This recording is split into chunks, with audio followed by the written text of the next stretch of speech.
Dr. KK here. This is Key Dialogues. What is good hair? What is nappy hair? And how do these terms relate to race? Do you remember 2007? Do you remember explicitly when Don Imus called those black girls on the court nappy-headed hoes? And then in 2009, Chris Rock comes right after him with his documentary investigating good hair and bad hair. Through the 1900s, that images began to emerge about the suitability of black hair, in particularly black female hair, right? We know that our enslavement ends in 1865. We also know that in this year the KKK is established. And we also want to remember that in this era, right, in 1867, Sarah Breedlove is born.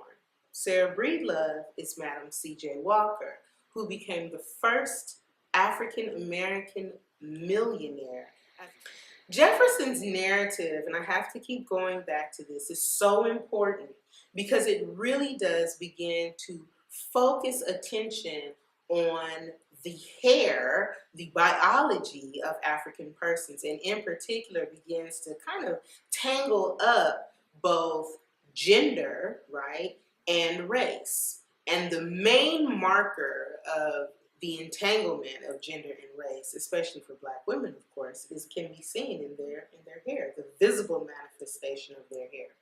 This is important really as we think and we move forward into our contemporary existence, because we want to investigate, or we want to think about what microaggressions are. What is a microaggression, and how might we begin to relate microaggression to our understanding of what nappy is? According to some research, microaggressions are brief and commonplace occurrences. These are things that happen every day. A microaggression is walking into Bloomingdale's and someone following you around even after you've said, I don't need any help. A microaggression is someone clutching their pearls when you articulate yourself wonderfully and they say, I didn't know you were that smart. So microaggressions can really crop up all over our professional and social lives. That all of these interactions are really daily violations of our humanity. So those are microaggressions. Now let's think about hair, right? Let's think about black hair in particular. And we already know that when I'm saying black, I'm talking about those people of the diaspora who happen to be of African descent, no matter where they land. Nappy hair is attached to stereotypes. It is attached to stereotypes of uncleanliness. It is attached to stereotypes that are devoid or lack beauty.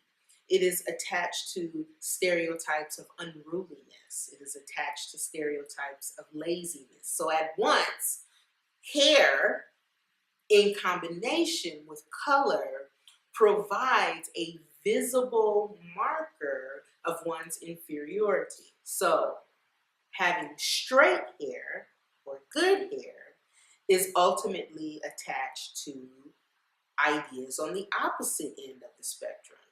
You know, straight hair is beautiful. Straight hair is long and flowing. In fact, that's something that Thomas Jefferson said in his notes on the state of Virginia, is that humanity of the African was visibly mitigated by the appearance of their hair, because it did not have any length and it did not flow. We also want to really start thinking about how hair, right, in particular, black female hair attaches itself to social inequality. And these are, of course, topics that we will have to come and revisit. But let's think about Angela Davis emerging in the 1960s with her hair that surrounded her head. Some say like a halo, and others say as a vicious reminder of her pathologic criminality, right? That she's in fact a person of African descent, and she's a criminal by nature. that wanted posters flew all over the United States and really at once not only advertised her as America's most wanted criminal, but also similarly began to attach itself to the hair of your average everyday Black girl, right? And so that natural hair is now clearly associated just from this one image, with being unsuitable, being criminal,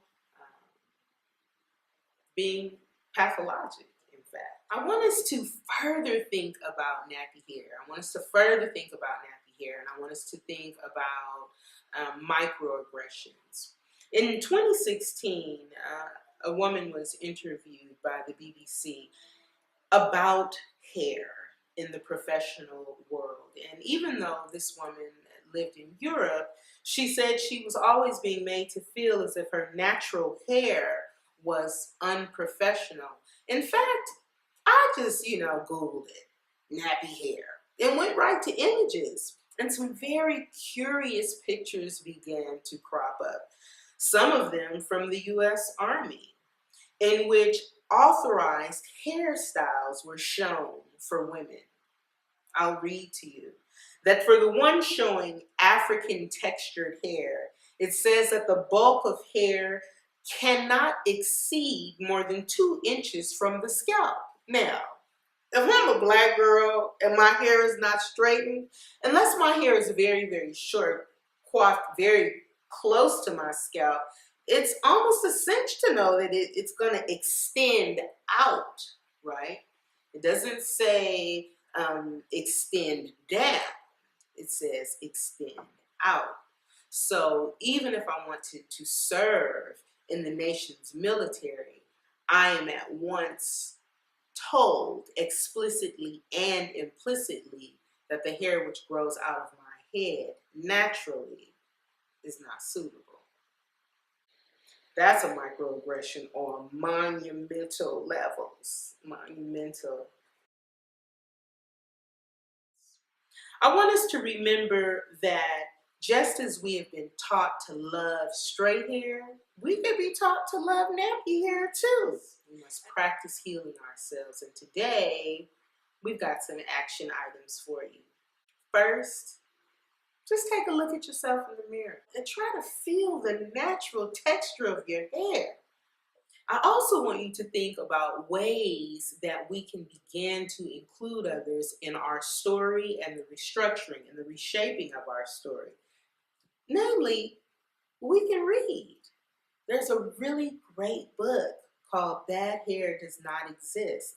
And it is a bilingual book, really also impacts our Spanish-speaking brothers and sisters. We want to look at ourselves and begin to love ourselves. And we also want to teach our children and younger people around us through our own example. This has been Dr. KK. Deuces.